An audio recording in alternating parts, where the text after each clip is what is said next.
This half hour live in the studio, Pamela Anderson. Yeah, looking fantastic. The actress who never seems far from a camera, now turning the cameras on herself. She is here to fill us in on that and much more. She brought her beautiful son, Dylan, is here too. That's right. And as they said in the Blues Brothers, we're know all about her life. She's going to tell us about that. Oh, hello, Pamela. We're going to talk to her right after this. Starts hurting, right? It does, yes. We're back at 8:10 now. At 41 years old, few people would disagree that Pamela Anderson has still got it. In fact, she may just be the most iconic blonde bombshell of her generation. Here you go, Tim. Special delivery. Over the years, Pamela Anderson has proven she knows how to make the most of her tools. She may even rival St. Nick for the world's most famous red suit. Then she magically reinvented herself in Vegas. This is the bus. Now, in a new documentary to air on the E! channel, Pamela shows the personal side you haven't seen before. So what brings you to Washington? Cruelty towards animals. Let's just think, Pamela Anderson and Mitt Romney in the same room. Isn't that one of the signs of the apocalypse? Underdressed again.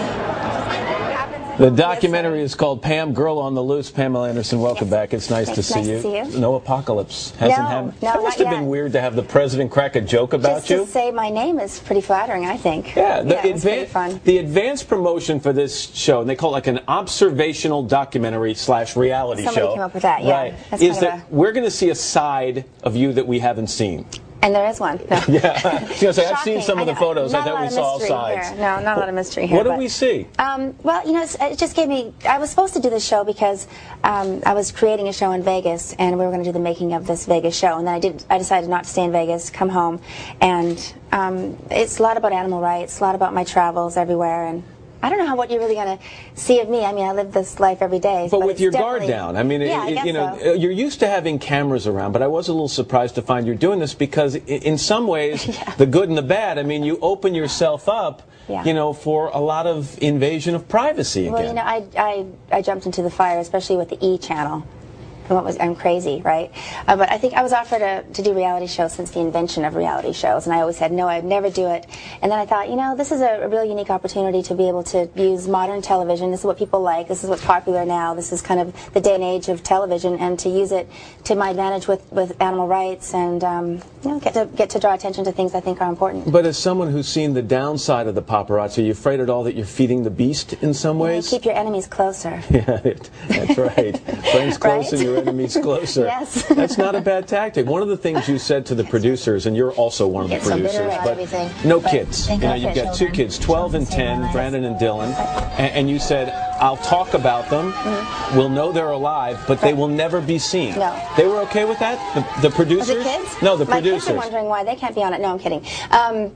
They were absolutely okay with that because I said the only way I would do this if you weren't going to, it couldn't be too much of an invasion. Obviously, my children are not allowed to be shown. You just see their feet kind of running by when they make the lemonade stand for the California Wildlife Center. They're kind of, you see them, you know that they're around, but you never see their faces and you never really get to focus in on them, and they're not.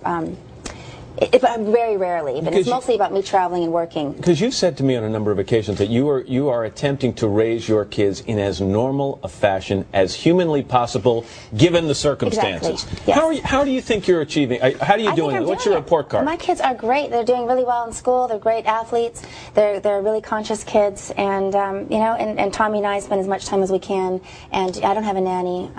Things like that. So Dylan's with me. He's here. My other son's at camp, and Dylan's here with me in New York. You know, when you do a show like this, everything you say will be micro-analyzed because you're such a darling of the tabloid press, and you just mentioned Tommy. And you say in the show at one point that you're considering moving back in with Tommy Lee, I think during the time your house is being built. My house is being built, so, I have a so lot the of rumor construction mill starts going, and so they're back together again for the, what would that be, the 47th time? Yeah, exactly. Something like that? I don't think we've ever been apart.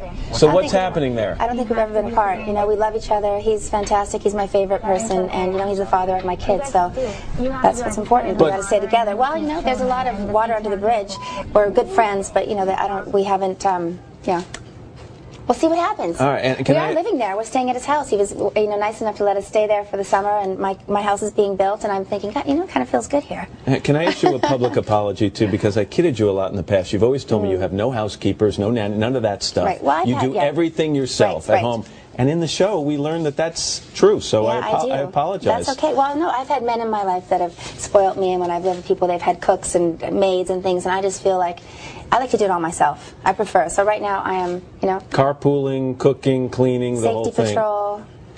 Yeah. Good for you. You gotta do it. Yeah, that's why. Look at my mom. My mom did it all. Women can do everything. They can be, wild and crazy and raise 2 children and do conscious things. And I think, that's why we're women. We're tough. Pamela, we can do it. Nice to have you back. Thank you. Good to see you again. Why are the men laughing? You can not at all. No, they're staring actually. And you can catch the premiere episode of